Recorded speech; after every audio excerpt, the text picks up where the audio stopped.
Petrol, diesel, chemical, thinner, varnish, kerosene आपके पास जो पड़ा है यही वाला बड़ा सिलेंडर ट्रॉली वाला अंदर भी पड़ा है। अंदर रखे ना पंकज जी, तो सिलेंडर वहाँ पे भी रखे हैं टैंक के पास। वो इतना वो यही केमिकल है पर वो बड़ा सिलेंडर। बात समझ आई? कॉर्नर पे रखा है। 2-3 लिए थे हमने, 2 लिए थे। वो 4 पहले लिए थे, एक बाद में 5। हाँ, तो वो सिलेंडर बेसिकली फोम का सिलेंडर है। वो सिलेंडर सिर्फ petrol, diesel, chemical, thinner, varnish के लिए है। समझ आया इतना? हेलो। बी क्लास का मतलब होता है petrol, diesel, chemical, thinner, varnish, kerosene, कोई भी ऐसा ज्वलनशील पदार्थ जो किसी कंटेनर में हो।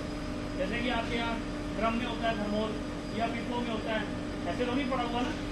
जो लिक्विड पदार्थ है, पेट्रोल है, डीजल है, वो हमेशा केनी में होगा या ड्रम में होगा, ऐसे होता है ना। तो उस आपके लिए ये सिलेंडर होता है। समझ आया? उसके बाद तीसरी क्लासिफिकेशन आती है सी। सी के अंदर क्या होता है? Gaseous fire. गैस है हमारे पास, घर में हम एलपीजी यूज करते हैं, वो एक गैस है। उसके बाद मेटल फायर, लोहा जलता है, एल्यूमिनियम जलता है, तांबा जलता है, पित्तल जलता है, पता है ना। सोडियम भी मेटल है, पोटेशियम भी मेटल है, पता है।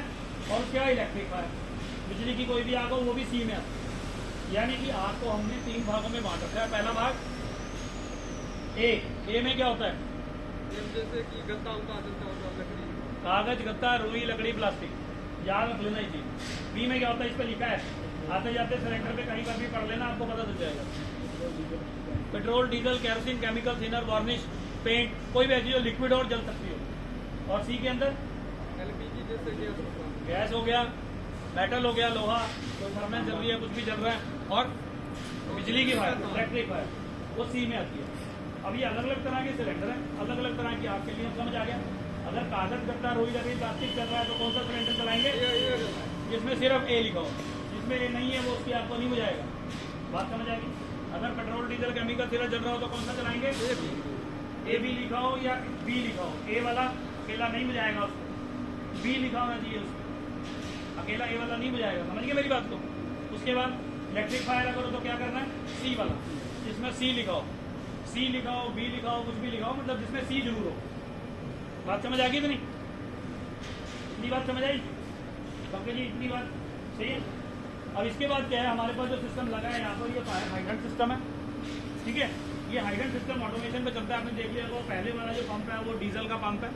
अगर बिजली काट दी जाती है, भगवान न करे कोई हादसा होता है, तो डीजल वाला पंप चलाएंगे और ऑटोमेटिकली सारे सिस्टम में पानी रहेगा। आग को बुझाने के लिए पानी चाहिए होता है अल्टीमेटली, ठीक है। उस पानी के लिए हमने डीजल ड्रिवन इंजन लगाया, अगर बिजली कट जाए तो। क्योंकि जैसे ही कोई हादसा होता है सबसे पहले डिपार्टमेंट वाले बिजली काट देते हैं, ईवी प्लांट की बिजली काट दो, फिर चलेगा कैसे मोटर? बात समझ आई? दूसरे वाला जो पंप है वो बड़ा पंप है, वो इलेक्ट्रिक पंप है लेकिन बड़ा पंप है। अगर हमने 4 बड़ी फायर होगी तो हमने 4 मोटरें मतलब 4 पॉइंट खोल दिए, उन चारों पॉइंट पे बराबर का पानी आए, उसके लिए बड़ा पंप है। छोटा पंप भी लगा हुआ है देखो, उसके साथ में तीसरा पंप जो लगा हुआ है छोटा पंप है। छोटा पंप इस लाइन में प्रेशर मेंटेन करता है।